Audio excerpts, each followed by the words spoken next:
All right, y'all. Happy Saturday. Let's jump into this. If you remember, at the end of yesterday's episode, I showed this picture from a document that was unclassified in December of 2000 in the UK. And you can see that picture in it, right? Well, that is from the Belgian UFO wave from the late 80s, early 90s. And in this video, I am going to be diving deep into that photo because it has to do with a few other images that I'm going to show you right now. So basically in today's video, I'm going to be breaking down this post from Steven Greenstreet. Yo, that guy. All right, let's take it easy here. These two photos right here and this message from Australian National Director of MUFON, Roger, right here, as you can see. And we are going to jump into this because stay tuned to the end, because I promise you I'm going to drop a bombshell that no one is talking about, and I can't believe it, to be honest with you. But stay with me. I've got a story to tell you. All right, so let's jump in. Now, this video is not about diving deep into the Belgian UFO wave and if that was real or not or what was going on. None of that. It's strictly just on the images and the story that I'm going to tell you, right? Now, just let's get a little bit of background about the Belgian UFO wave, just for context's sake. So here's a quick video to explain a little bit further. Perhaps the most convincing evidence for UFOs can be found in Brussels, of all places. For a period of about 2 years, the whole country was affected by a wave of sightings. They'd been seen by witnesses, the police, and by local radar stations. The Belgian army was forced to take the claims seriously. They allowed their F-16 fighter aircraft to be involved in trying to intercept these UFOs. They had the full backing of the chief of the Belgian Air Staff, Colonel de Breuer. Initially, we thought that some of these observations were caused by atmospheric interference, such as weather conditions or electromagnetic interference. But later on, we found out that at certain moments, indeed, we could relate one visual observation with one observation on the radar. And of course, then we said, well, to have a confirmation, it may be very useful to have an additional observation from an aircraft.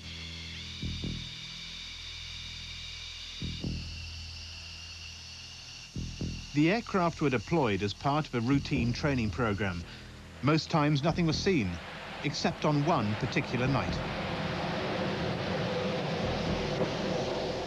The night of 30 and 31st March, we had an observation on the radar, and in addition, a visual observation on the ground confirmed by the police.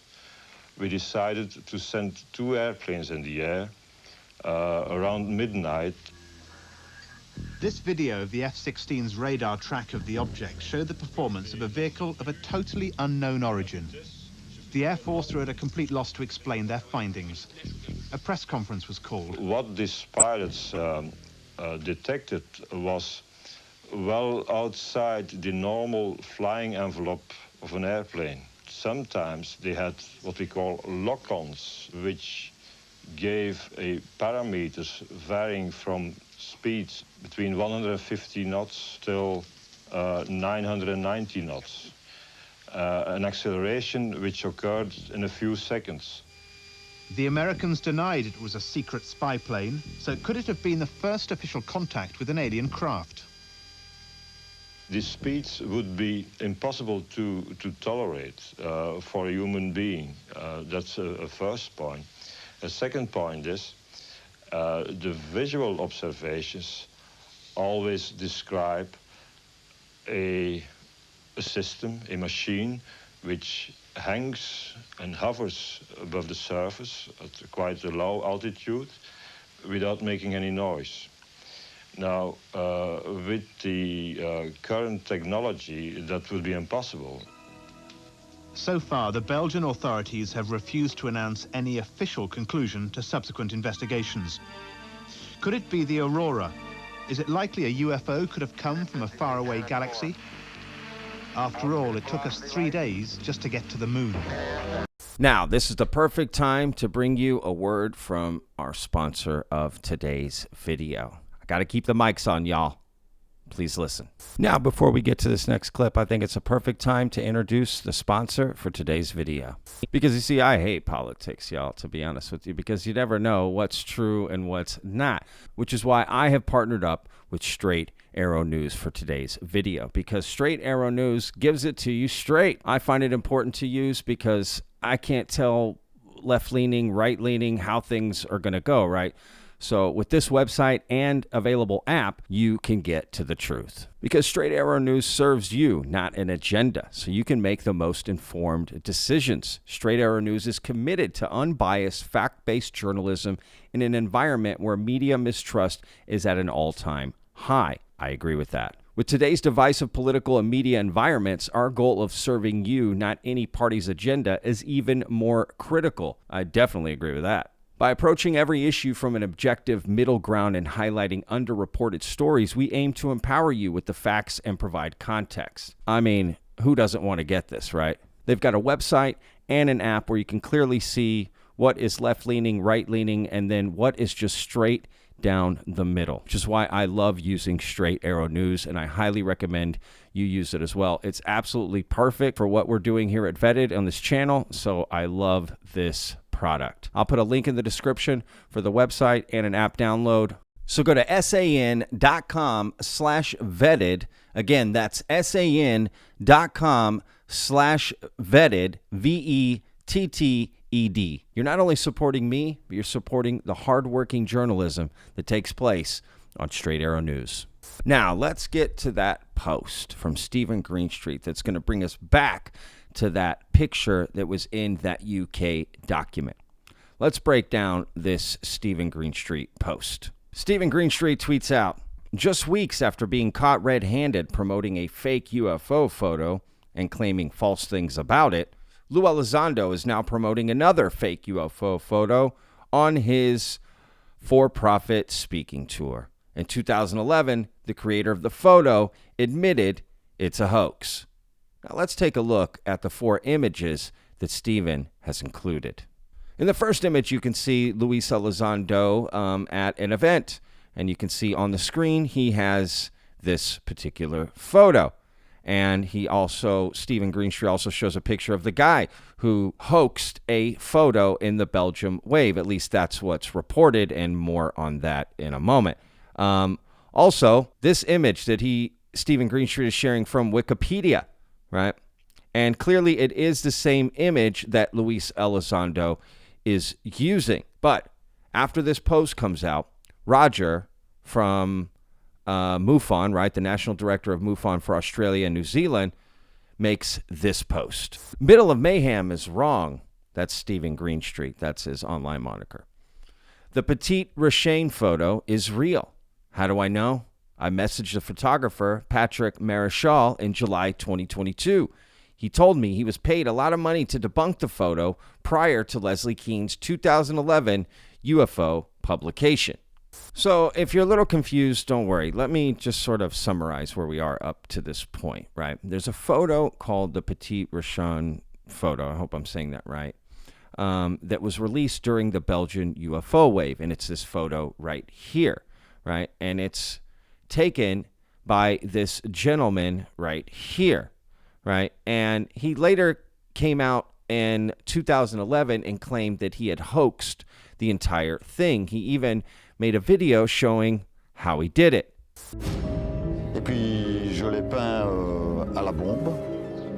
For over 2 decades, this photo has been widely held to be the best evidence of UFOs from the Belgian wave. Et puis après ça, on a commencé à faire des trous avec un crayon, un bête crayon. Et là, après, on marquait au rouge. But then, in July 2011, factory worker and amateur photographer Patrick Marichal makes a devastating confession. Le choix du triangle, ça s'est fait parce que la vague belge, donc les gens voyaient un triangle, donc on a recréé le triangle. He made a model out of polystyrene, hung it up in his garden, and took the picture. Marichal was only 18 years old at the time, and although his photo was just a prank, somehow it fooled all the experts. And what Roger is referring to is this photo, right? And that's what Steven Greenstreet is referring to, right? This photo. And Roger's even stating like, oh, you know, he claimed that because right before Leslie Kean put out a book, and basically that book was going to include that photo. Actually, it turns out even Leslie Kean had a documentary that included that photo. Right at that same time that was coming out. So when he came out and said it was a hoax, that was kind of like, oh man, what the hell? This isn't good, right?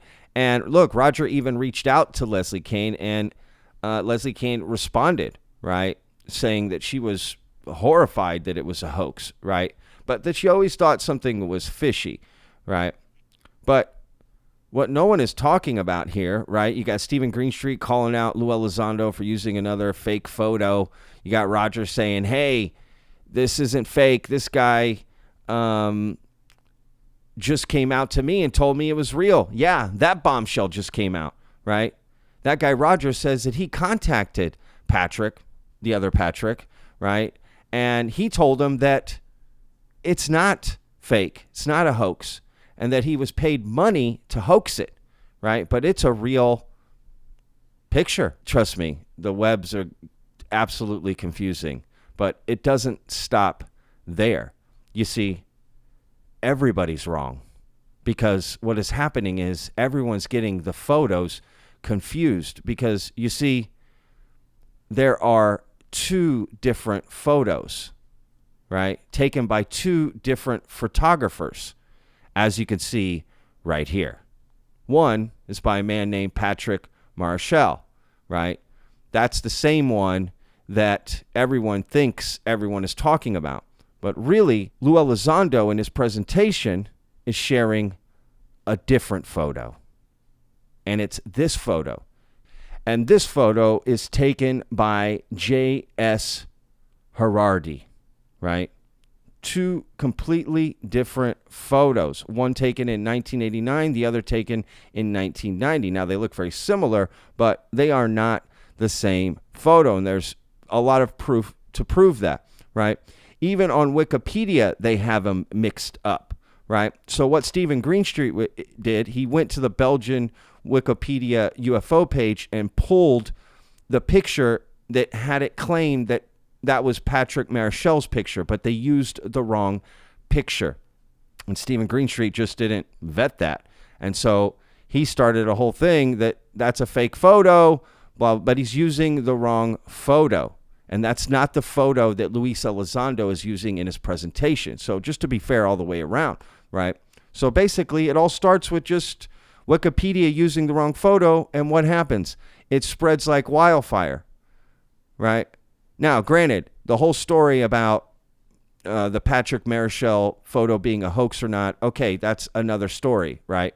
And he put out this message that I showed earlier, and to be honest with you, if you read it, I don't get the indication that Patrick is confessing to being paid off to hoax the video, right? Nothing in this message, which I'll leave on the screen here and you can read, it indicates that. In fact, it's kind of hard to understand what he's saying exactly at all. And this is the communication that Roger put up, right, from his messenger, right? So I'm just saying, it's all just so strange, y'all. Basically, just a mishap. Steven Greenstreet was wrong. He put up the wrong photo and claimed that Luis Elizondo was using a fake photo. Now, I'm not saying the other photo is real or not. I'm just saying he got them confused. And he got them confused because Wikipedia got them confused, and he didn't double check on it. And all I did was a reverse image search and confirmed these are two different photographers, two different photos, two different sets of photos, not related at all, right? But they're being confused, and I bet that happens a lot. So, look, guys, this was probably super confusing, and I apologize for that. And whether or not this Belgium UFO craze is real or not, I don't know. Was the Patrick Marshall photo a hoax? Did he come?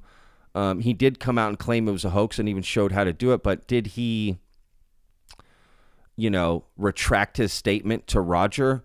If we're going just off the messages that Roger showed, I don't get that indication, right? I don't see that at all.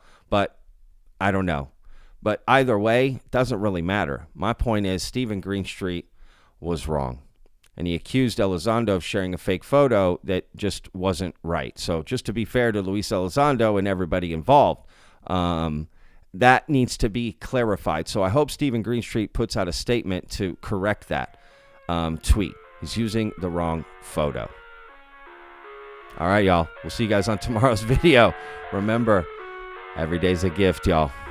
Peace. I live inside my own world of make-believe. Kids screaming in their cradles, profanities. I see the world through ice covered in ink and bleach. Cross out the ones who heard my cries and watched me weep.